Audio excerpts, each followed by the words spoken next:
Bien, donc nous allons maintenant parler de la formule de Taylor-Young. Donc avant de donner la formule pour de Taylor-Young pour les fonctions, nous allons donner la formule de Taylor pour les polynômes. Alors, si on prend un polynôme P, que j'ai écrit comme une somme de x puissance k, donc un polynôme de durée O plus n, donc k ici c'est R ou C, et que je prends A, un élément de k, alors je peux écrire P comme une combinaison linéaire des polynômes x moins a puissance k avec un coefficient qui est la dérivée km en A divisé par k factoriel. Et donc ça, vous voyez, ça ressemble quand même beaucoup à un développement limité, parce qu'un développement limité d'une fonction f au point A, c'est la somme de k égale 0 à n de ak x moins a puissance k plus un petit o de x moins a à la puissance n. Donc si j'analyse cette formule-là, eh bien j'ai bien x moins a puissance k qui est ici, j'ai bien une constante ak qui est là, donc non seulement en plus je l'ai, mais en plus j'ai sa valeur, elle est reliée par la dérivée km en a divisé par k factoriel. Par contre, vous pourriez me dire, mais il est où le petit o de x moins a puissance n? Et bien en fait, il est là, parce que ça, je peux le voir comme plus 0, et 0, c'est bien un petit o de x moins a puissance n. Donc cette formule-là, c'est bien un développement limité, mais seulement d'un polynôme, au point A. Par contre, c'est une vraie égalité, il n'y a pas de reste, enfin, il y a un reste qui est nul, donc là, j'ai une égalité, et elle est vraie partout, même que x soit proche de A ou pas. En particulier, si je prends A égale 0, et bien ici, j'aurai la somme de ces coefficients-là fois x puissance k. Et si j'identifie avec l'expression qui est là, ici, quand je prendrai a égale 0, j'aurai la dérivée km en 0 divisé par k factoriel. Et à gauche, donc ça sera le coefficient qui sera devant le x puissance k. Et là, à gauche, le coefficient qui était dans x puissance k, c'était ck. Et par unicité du coefficient, je peux identifier les expressions. Et j'aurai que ck, donc le coefficient qui est là, c'est forcément la dérivée km en 0 divisé par k factoriel. Voilà. Donc il faut que je démontre ce théorème. Donc, pour ça, donc démonstration de la démonstration, je vais m'intéresser à B, la famille qui est 1, x moins a au carré, x moins a à la puissance n. Cette famille, qu'est-ce que je peux dire? Eh bien, elle est échelonnée en degrés.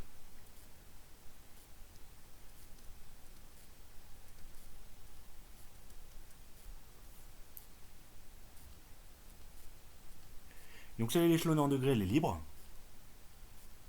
Donc, B est une famille libre. Je remarque qu'elle est bien dans Kn de x.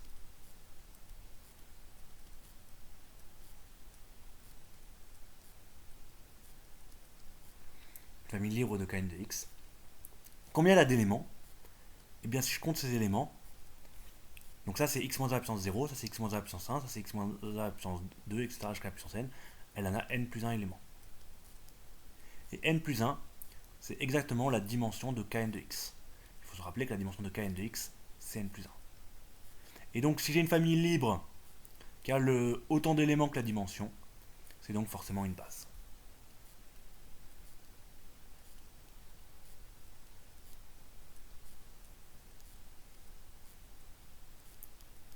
C'est-à-dire quoi sur mon polynôme P? C'est-à-dire que ce polynôme P s'écrit comme une unique décomposition comme ça.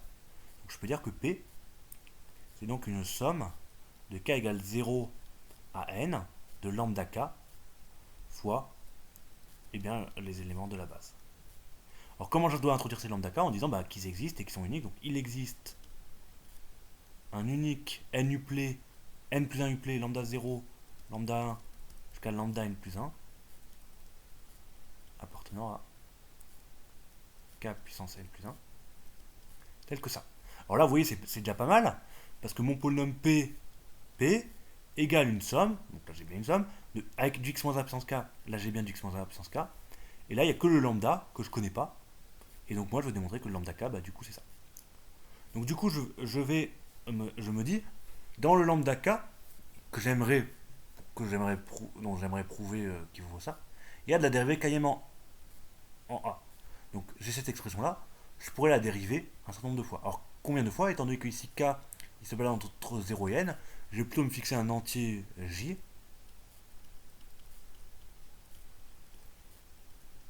Et je vais dériver j fois. Donc la dérivée pim de j. Alors la dérivée c'est linéaire. Donc c'est la somme de k égale 0 à n de lambda k x moins a puissance k que je dérive j fois. Alors ça, c'est un polynôme de degré k. Si je le dérive j fois avec j plus grand que k, je trouverai 0. Donc nécessairement, donc là ma somme, en fait, je peux la décomposer en deux. La somme telle que k est plus petit que j, ça va de 0 à j-1 de ça,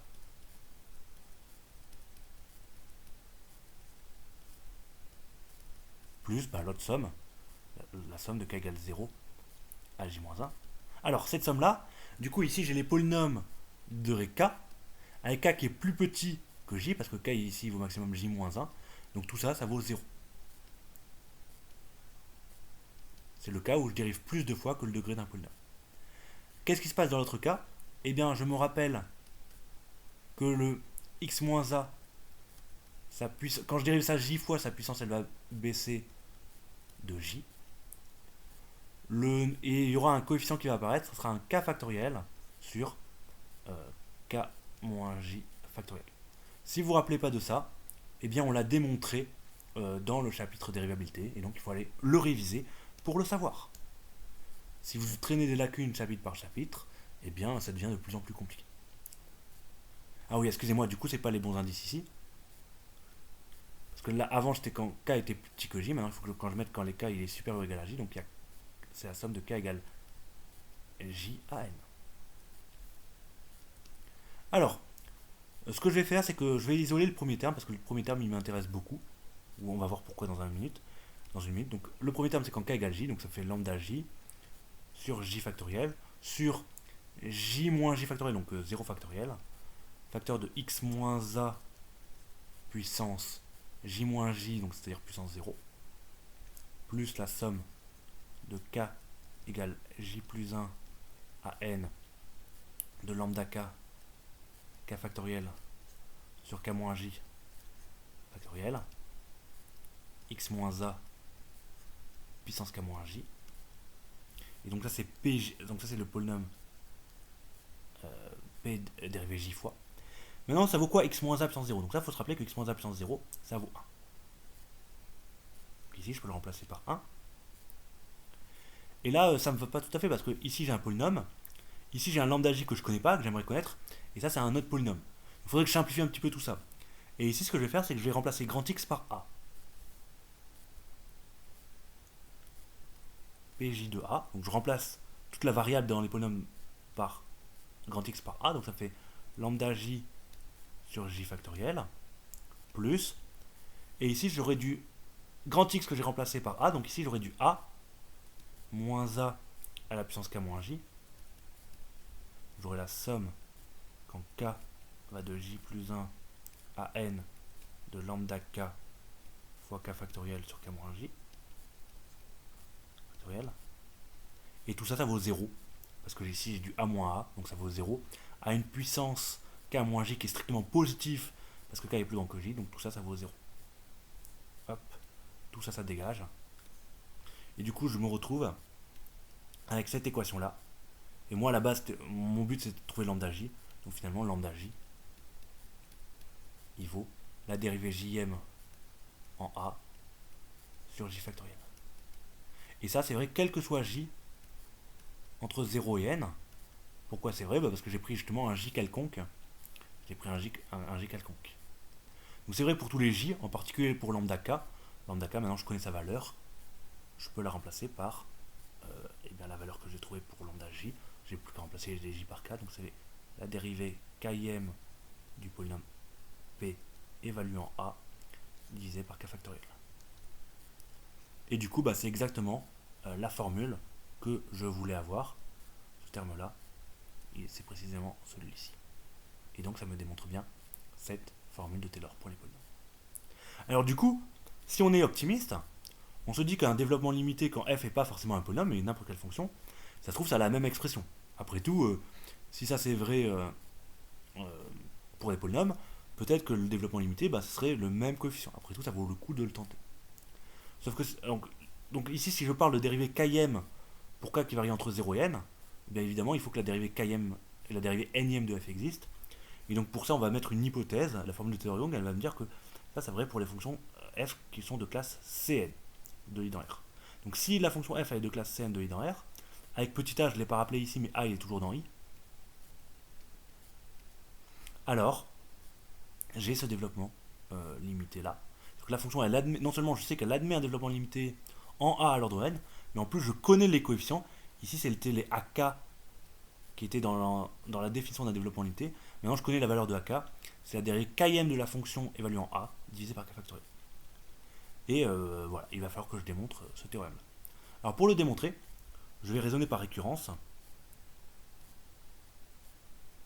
Je vais poser l'hypothèse de récurrence, hr de n. Quel que soit f de classe Cn de i dans R, eh bien cette formule-là est vraie. F de x égale la somme de k égale 0 à n de la dérivée km en a sur k factoriel fois x moins a à la puissance k plus un petit o de x moins a à la puissance n. Donc ça c'est mon hypothèse de récurrence. Et puis je vais l'initialiser, puis faire une hérédité. Donc initialisation.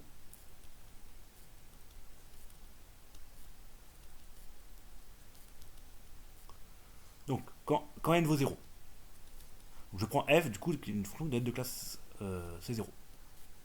Ça va être une fonction continue de i dans R. Est-ce que ça commence par pour tout? Bah évidemment je commence par m'en fixer une. Alors qu'est-ce que je peux dire? Est-ce que je connais un développement limité de cette fonction là en 0? Bah oui, ça c'est la proposition qu'on avait vue avant. F de x égale f de a plus un petit o de a. Et ça, je peux me persuader que quand je remplace n par 0 dans cette formule là, c'est exactement ça. Ça, je peux dire que c'est la somme de k égale 0 à 0 de la dérivée km, forcément la dérivée km de la fonction, bah, ce sera 0 avec a égale 0, de a sur k factoriel, alors k factoriel qui vaudra 0 factoriel, c'est-à-dire 1, fois x moins a à la puissance k, mais k vaudra 0 dans cette somme là, donc ça vaudra 1, plus un petit o de x moins a puissance 0.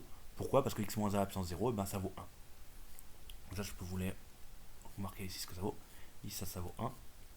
Ici, ça vaudra juste f de a fois 1. Donc dans cette somme-là, il n'y aura que du f de a. F de a plus un peu de 1, ça correspond bien à ma formule. Donc l'initialisation, elle est vraie.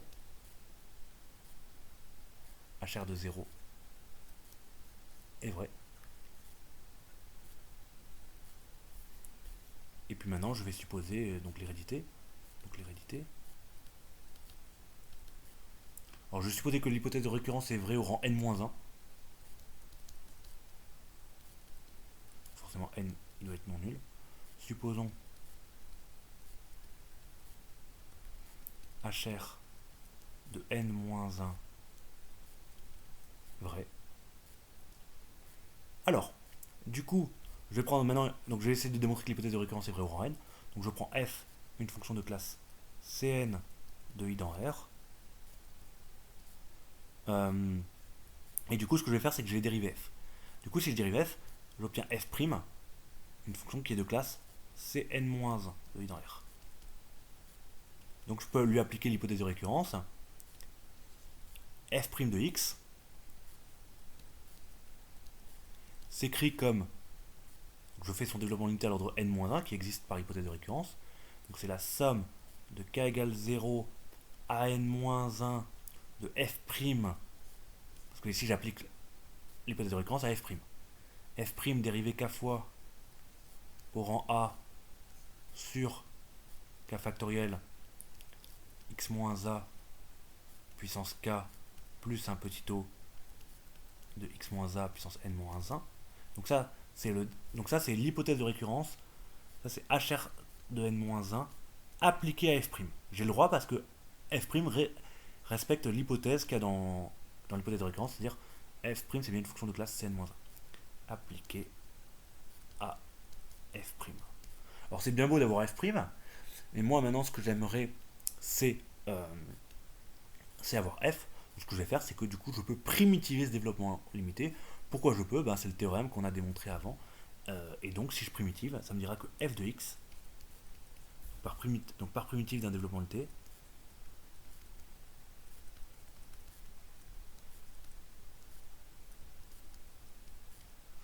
f de x égale, alors j'oublie pas la constante d'intégration, c'est à ce moment là où ici elle joue un rôle important, f de a, donc ici je vais marquer constante d'intégration.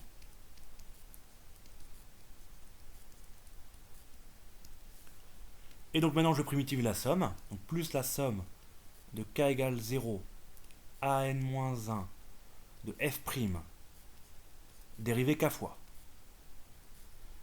évaluant a sur k factoriel. Et ça je le primitive, donc je primitive en un x-a puissance k plus 1 divisé par k plus 1. Et il ne faut pas que j'oublie le petit o, donc le petit o pareil c'est primitive, et donc il gagne en puissance, c'est du x-a puissance n.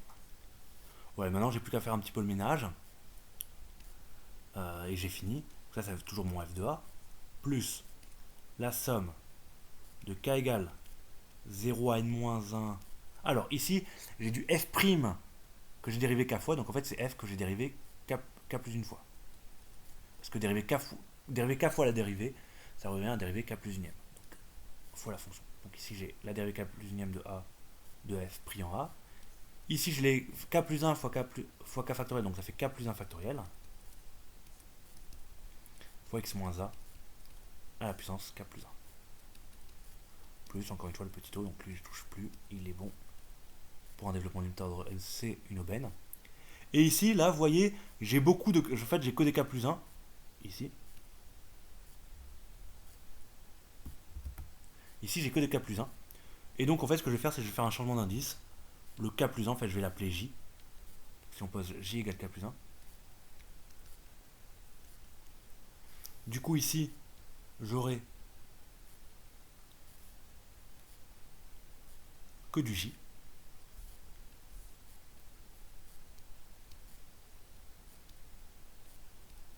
Mais attention, quand k vaut 0, j en fait il vaut 1. Et quand k, la dernière valeur que prend k c'est n-1, donc j il vaut n-1 plus 1, donc il vaut n.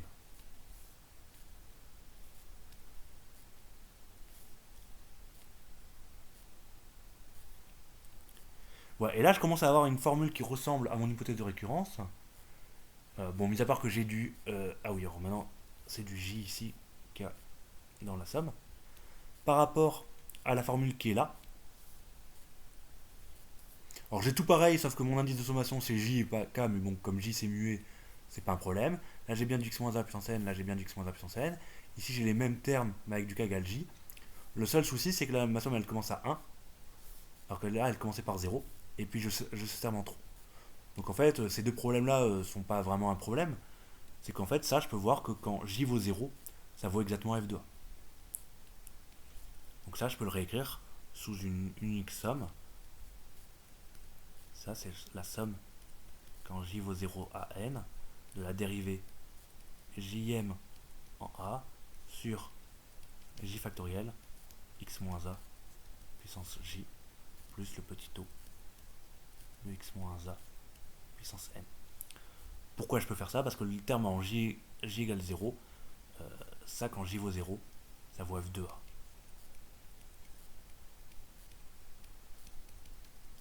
Parce que ça vaudra 1, ça vaudra 1, et ça vaudra f de a. Donc ce terme-là qui était à part, en fait c'est juste le terme qui me manquait ici. Et donc ça me prouve que l'hypothèse de récurrence est vraie au rang n.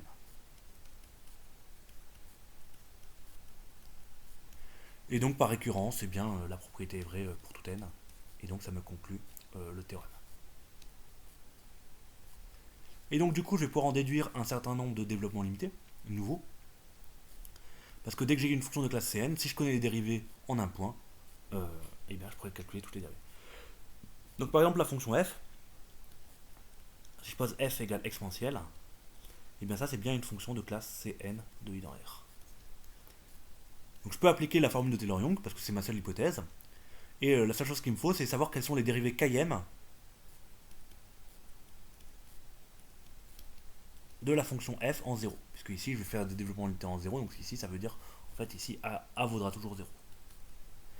Donc la dérivée km de la fonction en 0, et bien quand je dérive l'exponentielle, c'est toujours l'exponentielle. Donc ça, ça ne change pas, ça vaut f de 0 qui vaut 1. Donc si j'applique Taylor-Young, d'après la formule de Taylor-Young.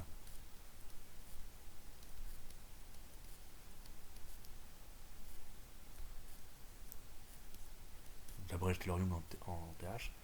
Et bien f de x, donc ça vaut la somme. Donc c'est un développement unité en 0.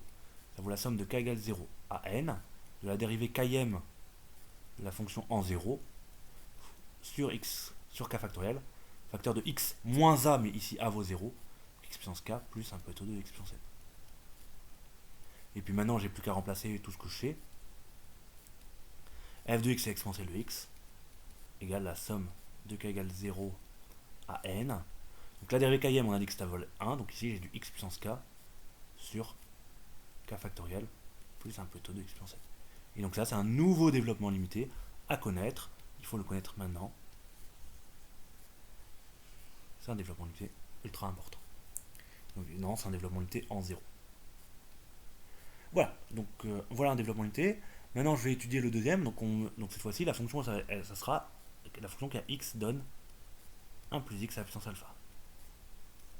Alors ça déjà c'est bien une fonction de classe Cn, parce que ça je peux l'écrire si j'ai un doute, c'est une fonction puissance, c'est à connaître, mais bon si on a un doute, on passe en exponentielle. Ça c'est exponentielle de alpha ln de 1 plus x.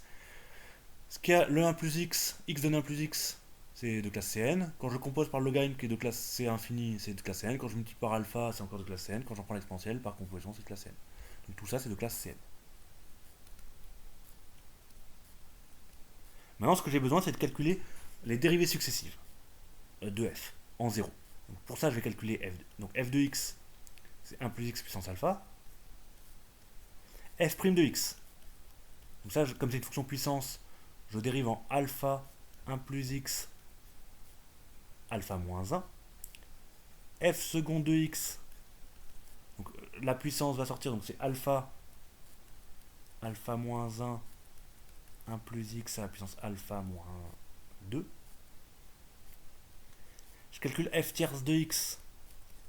Donc là, c'est la puissance alpha moins 2, donc il y a du alpha moins 2 qui va sortir, donc ça me donnera alpha moins 1, alpha moins 2, 1 plus x puissance alpha moins 3. Alors là, je pourrais faire une récurrence pour rendre les choses propres.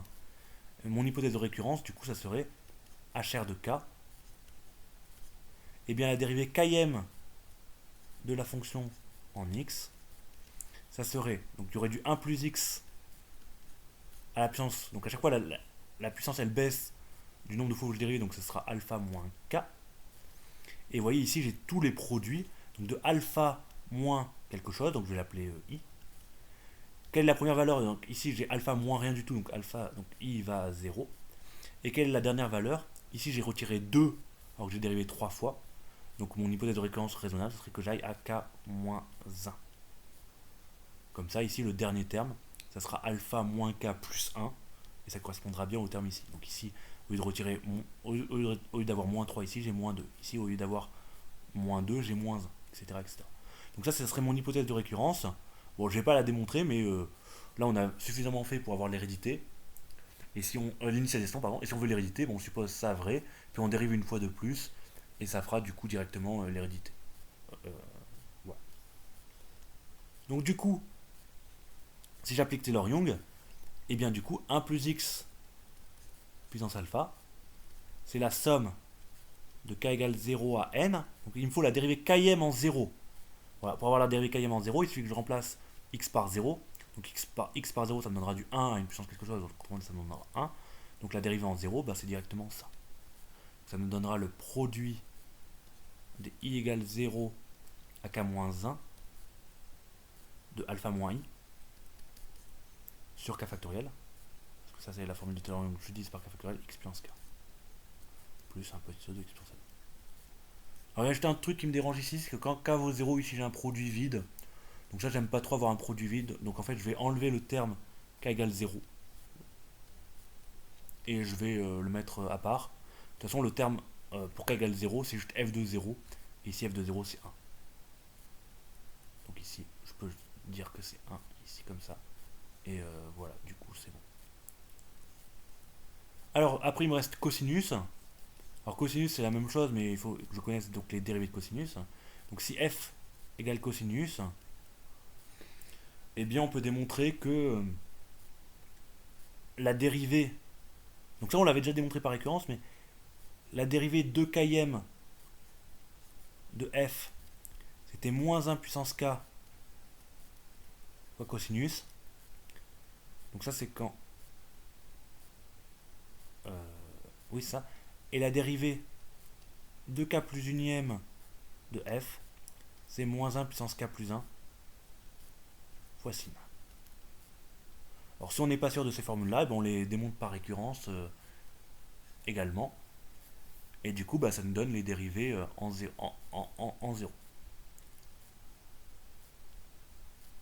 Donc si j'applique la formule de Taylor-Young, alors cette fois-ci j'ai appliqué la formule de Taylor-Young pour cosinus à l'ordre de n. Donc cosinus x, c'est la somme de k égale 0 à 2n de la dérivée km en 0 sur k factoriel x puissance k plus un petit o de x à la puissance 2n. Donc, étant donné que des fois c'est du cosinus, des fois c'est du sinus, je vais séparer les cas pairs et impairs. Donc ça c'est égal à la somme de k égale 0 à 2n avec k pair de cosinus k dérivé 0 sur k factoriel x puissance k plus la somme de k égale 0 à 2n de k impair cosinus dérivé k fois, ici c'est dérivé km, donc je mets des parenthèses, sur k factoriel x puissance k plus un petit o de x à la puissance 2n. Donc du coup, quand k est pair, alors déjà, quand k est impair, on a dit que c'est dérivé, la dérivée de p plus ième, c'était sinus, et sinus évalué en 0, ça vaut 0. Donc déjà, toute cette somme-là, elle vaut 0. Donc déjà, c'est même plus la peine d'y penser. Et du coup, cette somme-là, eh ben, ce que je vais faire, c'est que je vais réindexer quand k est pair, c'est-à-dire que k égale 2p. Donc je vais remplacer des k par 2p partout. Ça me donnera cosinus de 2p en 0 divisé par 2p factoriel sur x à la puissance 2p. Alors, donc ici je pose k égale 2p. Donc quand k vaut 0, c'est-à-dire le premier terme, forcément p vaut 0. Et quel est le dernier terme que prend k? K c'est 2n. Donc quand k égale 2n, forcément p vaut n. Donc ici j'ai une somme qui s'arrête à n. Plus un petit o de x à la puissance 2n. Et du coup maintenant c'est qui la dérivée de p de cosinus? Et bien quand je reprends le truc ici, c'est moins 1 puissance p. Donc ici je peux dire que c'est la somme de p égale 0 à n de moins 1 puissance p sur 2p factoriel x puissance 2p plus un petit o de x puissance 2n. Donc ça me fait mon développement unité de cosinus x. En 0 évidemment. Voilà. Hop. Donc voilà des nouveaux développements limités à apprendre par cœur. Alors je ne fais pas pour le sinus, mais ça serait exactement pareil, sauf que ça va être les termes impairs. C'est pas une surprise qu'il n'y ait que des termes pairs dans cosinus, parce que cosinus c'est une fonction paire. Donc tous les termes d'ordre impair, ici il y aurait dû être un terme en x, mais en fait il y est, mais c'est 0 fois x. Ici un terme en xq, il y est 0 fois x. Ils ont tous disparu de ma somme. Et puis sinus, comme elle est impaire, eh bien il n'y a que des termes impairs. Donc ce qu'il faut retenir pour le cosinus, c'est que grosso modo c'est les mêmes termes que l'exponentielle, sauf que déjà comme c'est pair, tous les termes impairs ils ont dégagé. Et vous voyez, un terme pair sur deux est avec un plus, commence par un plus, après il y a du moins, puis du plus, puis du moins, puis du plus, etc. Et pour le sinus c'est pareil, ça commence par un x, et après il n'y a que des termes impairs avec des factoriels. Ici il y a un 2, mais vous ne trompez pas, c'est un 2 factoriel. Ici on divise par des factoriels. Ici pareil, exponentielle de x, c'est 2 sur factoriel. Et voilà, et donc ça donne un développement unitaire d'ordre 2n ici pour le cosinus, parce que je me suis arrêté à 2n. Et j'aurais pu le faire pour le sinus, ça m'aurait fait un développement limité à l'ordre 2n plus 1 pour le sinus. Voilà, donc ça c'est des développements limités qu'il faut maintenant retenir et ne pas se tromper dans tous ces développements limités.